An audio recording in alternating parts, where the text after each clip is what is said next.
Kelompok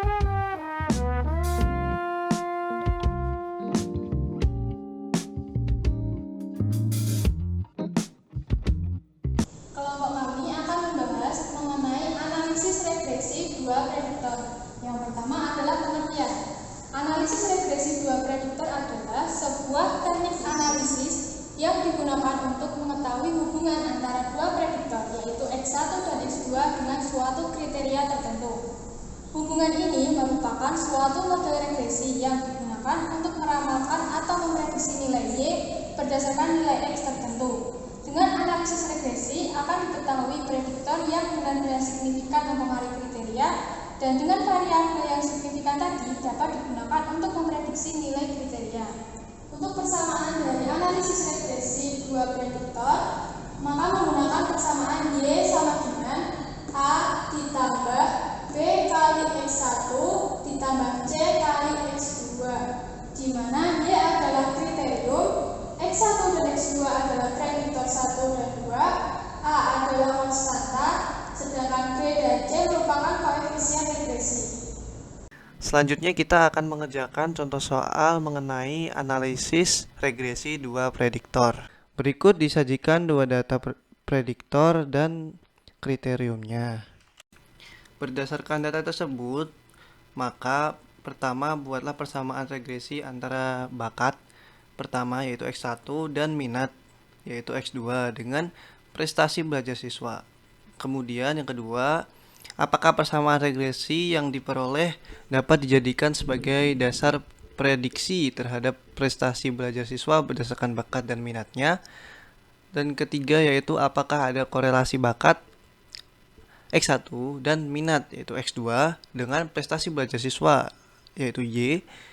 Kemudian yang keempat, jika iya, prediktor mana yang lebih dominan dalam memprediksi prestasi siswa? Kemudian untuk mempermudah penghitungan jawaban, kita membuat tabel penolong, yaitu berisi tentang X1 kuadrat, X2 kuadrat, Y kuadrat, X1 dikali X2, X1 dikali Y, X2 dikali Y. Kemudian itu semua tadi dihitung totalnya atau disum. Langkah-langkah perhitungan. Yang pertama menghitung rata-rata. X1 sama dengan sigma X1 dibagi N X1 sama dengan 165 dibagi 15 sama dengan 11. Lalu rata-rata 2 sama dengan sigma X2 dibagi N X2 sama dengan 190 dibagi 15 sama dengan 12,667. Lalu rata-rata Y sama dengan sigma Y dibagi N Y sama dengan 99 dibagi 15 sama dengan 6,6.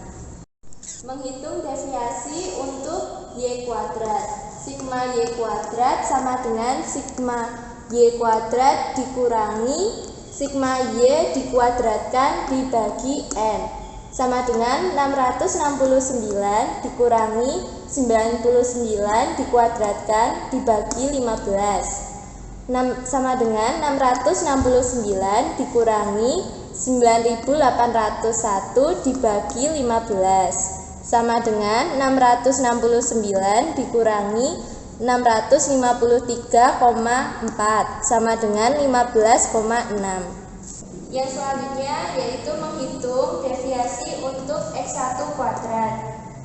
Sigma X1 kuadrat sama dengan sigma X1 kuadrat dikurangi sigma X1 dikuadratkan dibagi N sama dengan 1859 dikurangi 165 dikuadratkan dibagi 15 sama dengan 1859 dikurangi 27.225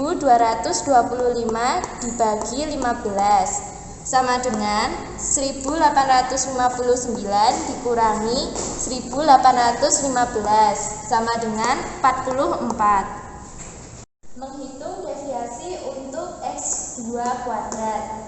Sigma X2 kuadrat sama dengan sigma X2 kuadrat dikurangi sigma X1 2 dikuadratkan dibagi N sama dengan 2464 dikurangi 190 dikuadratkan dibagi 15 sama dengan 2464 dikurangi 36.100 dibagi 15 sama dengan 2464 dikurangi 2406,667 sama dengan 57,333.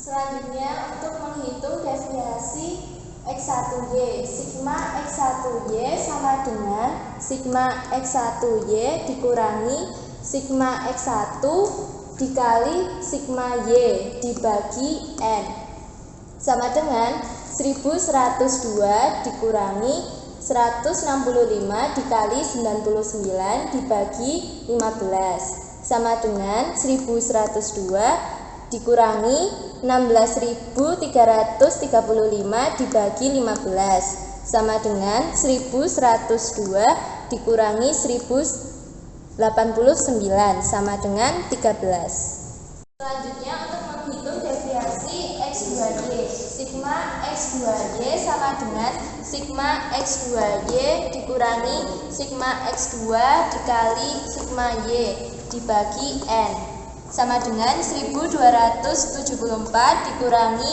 190 dikali 99 dibagi 15 sama dengan 1274 dikurangi 18.819 dibagi 15 sama dengan 1274 dikurangi 1254 sama dengan 20. Untuk menghitung deviasi X1 X2, sigma X1 X2 sama dengan sigma X1 X2 dikurangi sigma X1 dikali sigma X2 dibagi N sama dengan 2114 dikurangi 165 dikali 190 dibagi 15 sama dengan 2114 dikurangi 31.350 dibagi 15 sama dengan 2114 dikurangi 2090 sama dengan 24. Langkah yang ketiga yaitu menghitung koefisien regresi.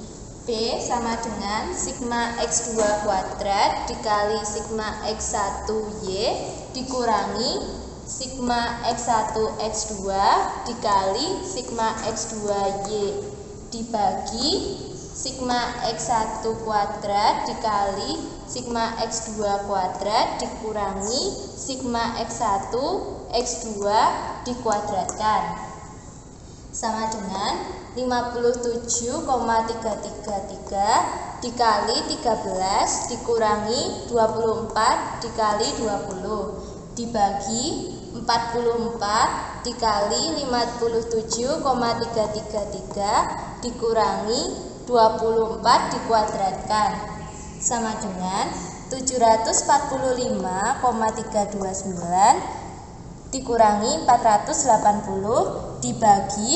2522,652 dikurangi 576 sama dengan 265,329 dibagi 1946,625 sama dengan 0,136. C sama dengan sigma X1 kuadrat dikali sigma X2Y dikurangi sigma X1 X2 dikali sigma X1Y dibagi sigma X1 kuadrat dikali sigma X2 kuadrat dikurangi sigma X1 X2 dikuadratkan. C sama dengan 44 dikali 20 dikurangi 24 dikali 13 dibagi 44 dikali 57,333 dikurangi 24 dikuadratkan sama dengan 880 dikurangi 312 dibagi 2522,625 dikurangi 576 sama dengan 568 dibagi 1946,625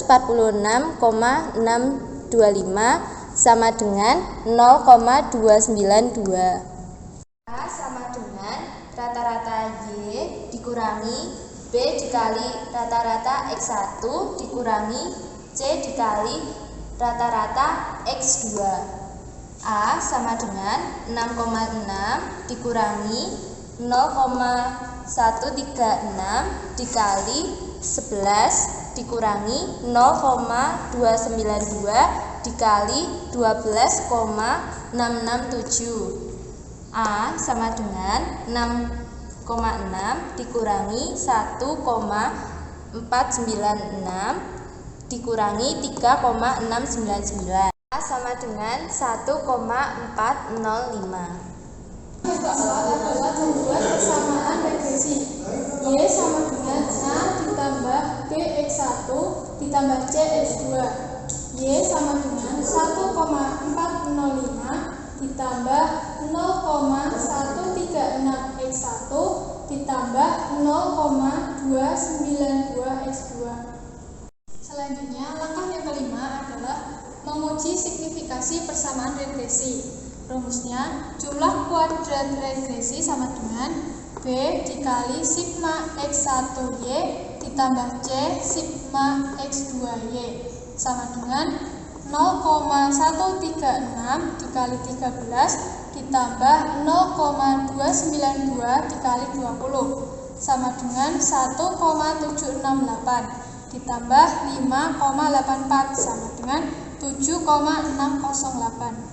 Selanjutnya menghitung F regresi sama dengan jumlah kuadrat regresi dibagi M per jumlah kuadrat residu dibagi N dikurangi M dikurangi 1, di mana M adalah banyaknya prediktor, sama dengan 7,608 dibagi 2 per 7,992 dibagi 15 dikurangi 2 dikurangi 1 sama dengan 3,804 dibagi 0,666 menghasilkan 5,712. Untuk F 5% yaitu alfanya 0,05 dilihat pada tabel F baris 12 kolom 2 diperoleh hasil 3,885.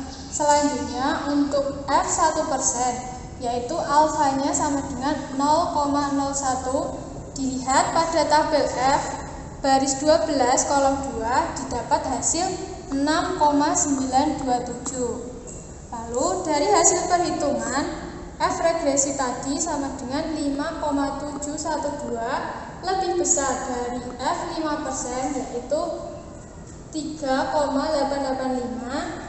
Maka persamaan regresi tersebut secara signifikansi dapat digunakan sebagai dasar prediksi prestasi siswa berdasarkan bakat dan minat. Langkah yang ketujuh yaitu menguji signifikansi taraf korelasi. F sama dengan R kuadrat per M. R itu taraf korelasi, sementara M itu banyak prediktor.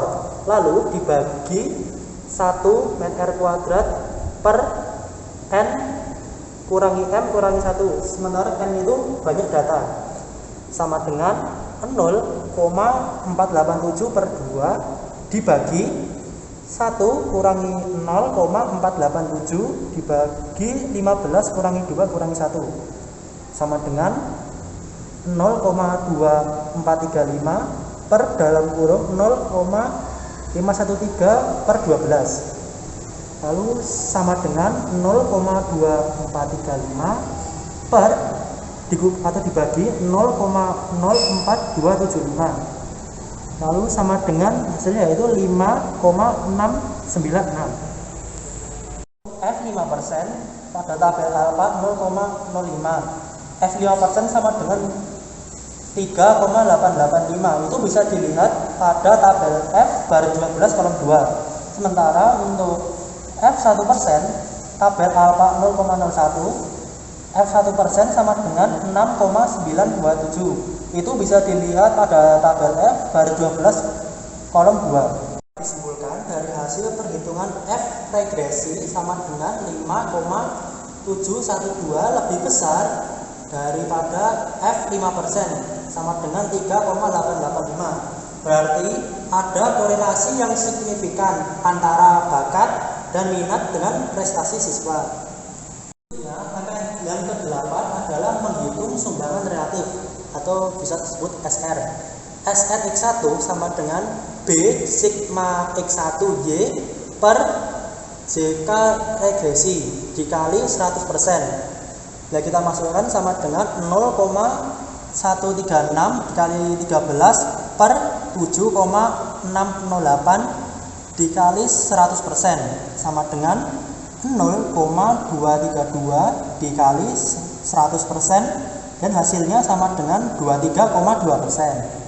SR X2 sama dengan C kali sigma X2Y dibagi jumlah kuadrat regresi dikali 100%.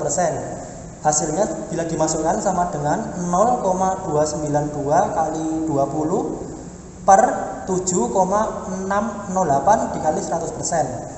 Lalu sama dengan 0,768 dikali 100% sama dengan 76,8% sebagai hasilnya. Nah, sebagai catatan SRX1 ditambah SRX2 itu sama dengan totalnya itu 100%.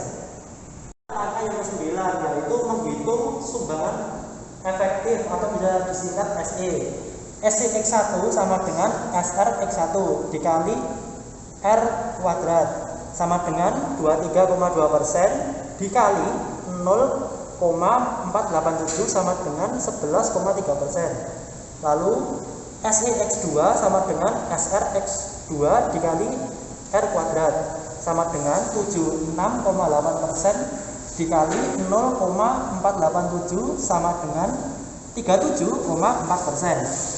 Nah, dari perhitungan di atas dapat kita ketahui bahwa bakat X1 mempunyai sumbangan efektif sebesar 11,3% terhadap prestasi siswa dan minat atau X2 mempunyai sumbangan efektif sebesar 37,4%. Dengan demikian, minat merupakan prediktor yang lebih dominan dalam memprediksi prestasi siswa dibandingkan dengan bakat.